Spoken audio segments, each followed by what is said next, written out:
안녕하세요. 여러분, 화요일 아침입니다. 화요일 경제기사 해석하기. 오늘은 도이치뱅크 이야기를 좀 하겠습니다. 지난주 금요일 유럽 은행위기 정점에 있었던 크레딧 스위스, 다음에 도이치뱅크가 아니냐, 이런 뉴스가, 루머가 시장을 상당히 흔들어 버렸죠. 그러면 어떤 내용인지, 그리고 어떻게 해석해야 될지 하나씩 분석하겠습니다.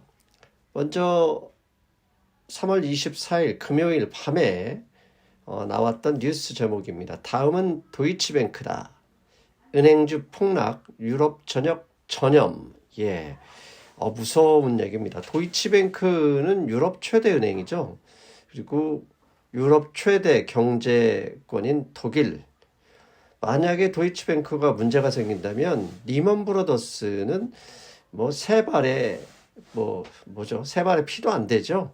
정말 어마어마한, 정말 태풍을 넘어서 핵폭풍이 발생할 수밖에 없습니다. 그렇다면 일단 이 기사 내용을 살펴보겠습니다. 크레딧 스위스의 위험을 자국 UBS에 떠넘겨 위기를 막았지만 은행 리스크는 또 다른 유럽계 은행으로 전염되고 있다. 이번 타깃은 독일 도이치뱅크다. 전염되었다 그러면 병에 걸렸다는 얘기인데, 제가 볼 때는 병에 걸린 건 아니고 루머가 흐르고 있다, 이게 맞는 게 아닐까 싶은데요. 일단 우리 신문 기사는 전염, 그러니까 병이 옮겨졌다, 이렇게 보고 있네요. 그 이유는 아래 보시죠. CDS, 크레딧 디폴트 스왑, 채무 불이행 부도 가능성에 대한 보험 비용이 203bp 폭등했다. 이는 2019년 이후 최고치다. 저렇게 폭등한다고 다 망했으면 미국 은행들도 웬만한 때 다 망했어야죠. 아무튼 위험하다고 시장에서 보니까 CDS가 저렇게 높이 올랐던 것은 사실입니다. 자, 그렇다면 여러분, 도이치뱅크가 정말 문제가 있을지 없을지 어떻게 파악해야 될까요?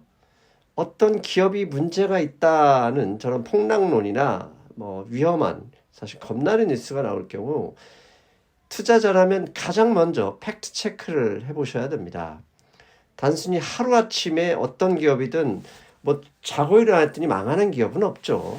망한다 그러면 최소한 2, 3년 정도 그 재무구조나 영업 상황을 살펴볼 필요가 있습니다. 당연히 도이치뱅크도 최근 2년이나 3년 사이에 매출액 및 순이익 또는 순손실 등이 어떻게 기록되고 있는지 재무구조를 우선 파악하면 가능성의 여부를 우리가 판단할 수 있겠죠.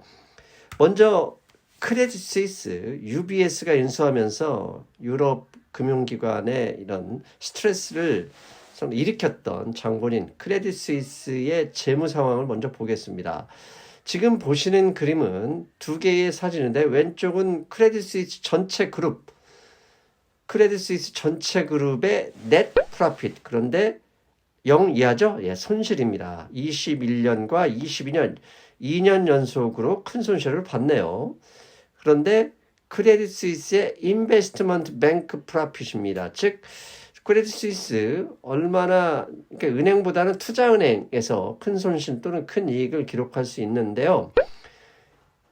투자은행 부분을 봐도 21년과 22년에 넷 로스를 기록했습니다. 순손실을 기록했네요.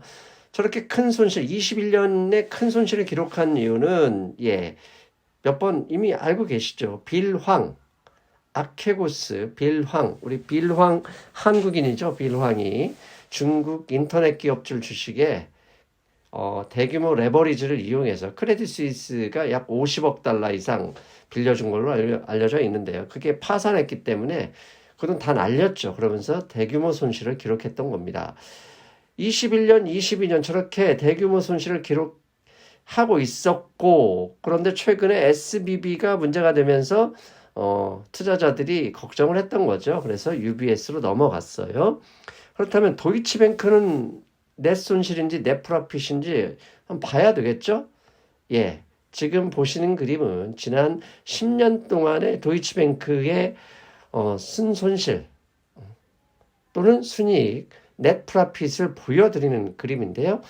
2020년 팬데믹 당시 1분기까지는 약간 손실을 기록했었지만 2020년 이후 만 2년 넘게 보시는 오른쪽 붉은 박스처럼 도이치뱅크는 넷 프라핏, 순이익을 기록하고 있었습니다.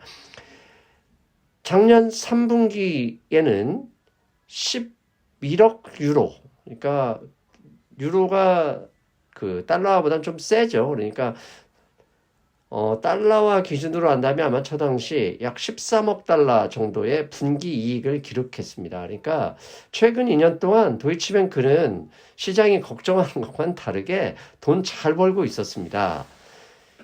이게 금요일에 이제 도이치뱅크 얘기가 나오면서 유럽 은행주들이 상당히 많이 빠졌고 그 영향 아래서 그 영향을 받아 유럽 증시가 대규모 급락을 기록했습니다. 그래서 미국 증시도 장 초반까지 선물지수, 그 다음에 장 초반 이어지면서 마이너스를 기록했었죠.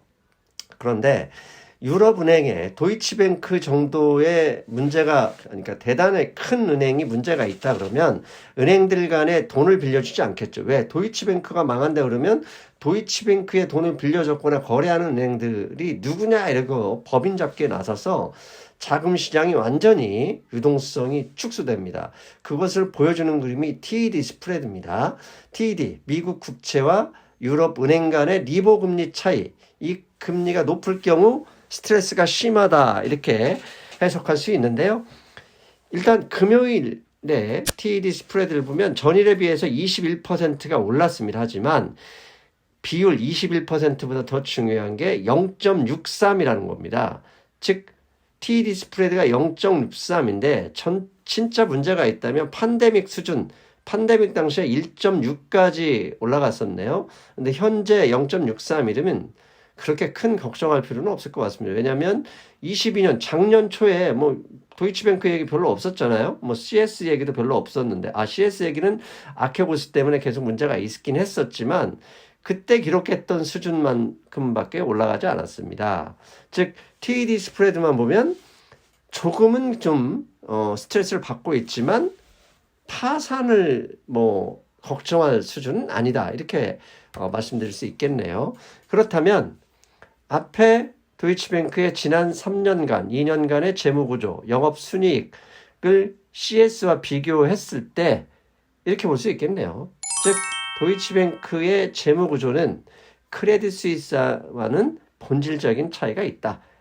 즉 그렇게 크레딧 스위스처럼 망한다 이런 걱정을 할 필요가 없다 이렇게 보이고요. 그러면 TED 스프레드만 보면 아직은 불안감이 남아있다. 그건 팩트가 맞다. 그러나 과도한 비관론, 크레딧 스위스처럼 망하면 어떡하지? 그게 망하면 핵폭탄급인데 라고 생각하는 이런 과도한 비관론은 의미가 없을 것이다. 그래서 그런지 사실 장초반, 금요일날 장초반만 해도 뭐 큰 문제가 있을 것처럼 했지만 미국 증시 I don't care 하면서 플러스 마감을 해버렸잖아요. 그런 이유는 결국 도이치뱅크는 어찌 보면 도이치뱅크 CDS 사태 이런 것은 아무래도 쇼스 그러니까 일종의 공매도 세력들이 장난을 좀 친 것 같은 느낌도 있고요. 그 다음에 거기에 더해서 아직은 미국에서 그 완전히 은행 시스템의 문제가 클리어하게 정리된 건 아니기 때문에 그런 불안감이 좀 섞여 있었을 가능성이 있다 이렇게 보겠습니다. 하지만 중요한 거 파산하거나 망하는 그런 무지막지한 비관론까지는 생각하진 말자. 이게 경제기사 해석하기 오늘의 관점이었습니다. 여러분 저는 목요일에 뵐게요.